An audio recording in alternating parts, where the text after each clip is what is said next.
Ayan, patapos na silang kumain mga farmers. Yung isa doon nakahiga na.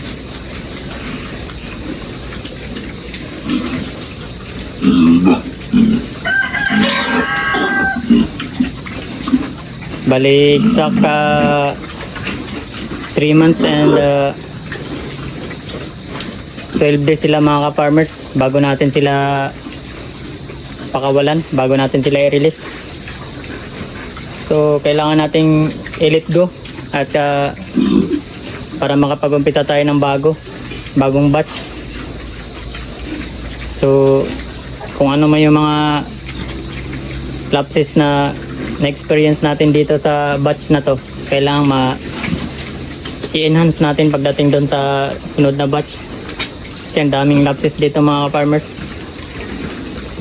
Unang-una sa aking feeding guide, sumablay ako mga ka-farmers sa mga vaccination. Meron tayong hindi na administer ng maayos, so kailangan nating ayusin yon sa sunod. So ganun pa man, ito para sa akin isang napakalaking achievement dahil napalaki ko sila ng ganito kahit wala tayong knowledge mga farmers sa pag-aalaga ng baboy. Still we are learning. Kung inintindi ito, pilipitan dila nito. So dapat patuloy pa rin tayo mga farmers.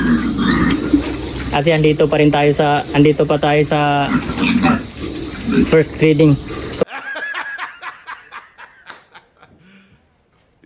So wala pa tayo sa finals, malayo-layo pa. So kailangan nating aralin muna ito at mahaba-habang aralan pa to.